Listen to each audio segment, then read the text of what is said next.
एक बार मुझे याद है जब मैं भाभी के साथ बाजार गया। इस वक्त मेरी उम्र 12 साल थी। हम एक दुकान पर गए जो बेसमेंट में थी।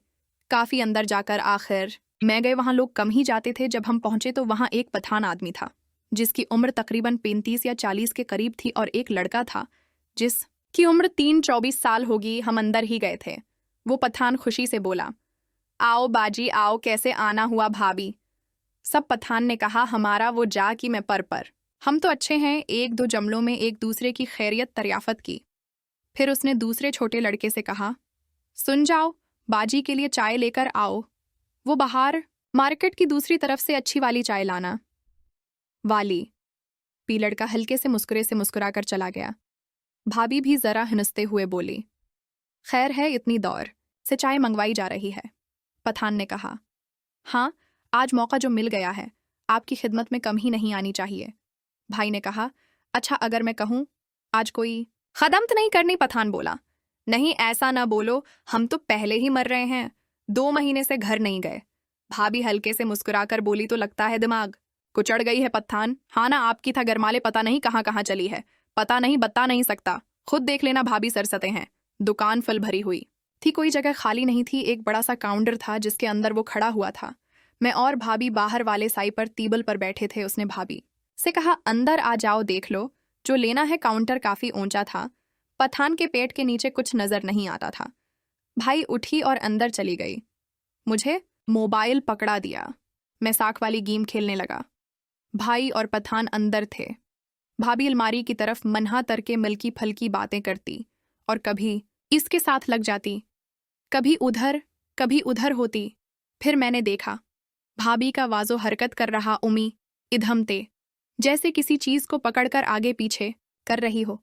फिर मुझे आवाज देकर बोली, सुनो, अगर कोई फोन आए तो मुझे बताना, और अगर और चीजें वगैरह देखनी है तो घूम लो। मैंने कहा, नहीं भाभी, मुझे गेम खेलनी है। भाभी चलो ध्यान से खेलो। पठान काउंटर पर दोनों बाजू रखकर मेरी तरफ देख रहा था और बोल रहा था, अगर यहाँ कोई चीज पसंद नहीं आई तो काउंटर के नीचे वाले खाने में देख लो, वहां भी काफी माल पड़ा है। भाभी, हाँ, मैं भी सोच रही हूँ कि नीचे बैठकर देख लो, कोई अच्छी चीज मिल जाए। और मेरी तरफ देखकर कहा कि तुम कौन सी शंट कह रहे थे। मैंने बताया बलियो कलर। तो बोली, अच्छा तुम खेलो, मैं ढूंढकर दिखाती हूँ। इतने में पठान बोला, हाँ, इधर नीचे ही पड़ी होगी। सारी बातों के बाद भाभी अब आराम से नीचे बैठ गई। काउंटर की राइट साइड पर शीशा लगा हुआ था, जहां से भाई मुझे नजर आ रही कि दरवाजे की जगह छोड़ दी थी। पहले मैंने इतना नोट नहीं किया कि भाई क्या कर रही है। फिर जब पठान के चेहरे के तासरात बदले तो मैंने उसकी तरफ देखा। इसकी आवाज निकली, हाँ मारा, आराम से, दानत न लगे। पे कुछ नहीं बोली। फिर हल्की सी पठान के जिस्म में हरकत पैदा होती रही, जैसे वो हल्का आगे पीछे हो रहा हो। भाई के खानने की आवाज आई। थोड़ी देर बाद मैंने जब पठान से नजर बचाकर शीशे में देखा तो मुझे अजीब सी हरकत महसूस हुई, जैसे भाई हल रही है। मैं पानी पीने के बहाने उठा और बाहर पड़े कूल और पठान रख गए थे। फिर मैं अपनी पहली वाली जगह से थोड़ा आगे की तरफ में था, जहां से शीशे में अंदर साफ नजर आ रहा था। भाभी क्या कर रही है, ये देखकर मैं हैरान रह गया कि भाई। फिर पठान को हल्की सी आवाज। मैं बोली, बस हो जाएगा, वरना हो जाएगा। उसने अपना मन है साफ क्या बाल ठीक किए और आराम से एक शर्ट उठाकर खड़ी हुई और लजलीज लहजे में बोली, देखो ये ठीक है। मैंने कहा, अब खुद देख लो। इतने ने पठान बुला रखू, मैं ढूंढता हूं, और नीचे बैठ गया। अब भाभी काउंटर पर दोनों बाजू रख पर खड़ी हो गई और मुझसे पूछा, काल तो नहीं आई। मैंने कहा, नहीं भाई, कोई नहीं आई। भाभी, अच्छा चलो खेलो तुम, और साथ ही थोड़ा हिली जैसे टांगें खोल रही हो। मुंह से बस हल्की आवाज निकली और देखने लगी, और कहने तो नहीं हो रहे हो। मैंने सर हल्ला दिया, बोली, थोड़ी देर में चलते हैं, अच्छे सी तपड़े देख लो। हाथ नीचे ले गई और हल्का सा मिलकर पीछे देखने लगी। मैंने शीशे में देखा तो बस देखता ही रह गया, क्योंकि पठान ने भाभी को हल्की सी आवाज में कहा, अब उसका क्या करना है।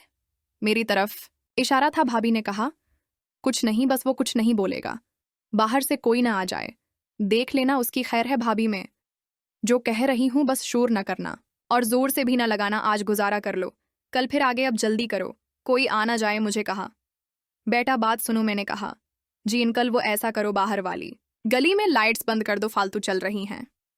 मैंने बाहर की लाइट बंद की और वापस नहीं आकर बैठ गया। पठान ने फोन निकालकर सुनी को कॉल की और बोला, हाँ किधर हो? आगे से पता नहीं क्या जवाब आया। फिर बोला, ठीक है, ज्यादा से ज्यादा 15-20 मिनट, अब मैं तो परेशान हूँ। चलो बाहर भी नहीं कोई जरूरत नहीं। फिर पठान ने अंदर भी आधी से ज्यादा लाइट्स बंद कर दी। अब काफी अंधेरा था, मैं अपनी गेम में मग्न था। उन्होंने मौका का भरपूर फायदा उठाया।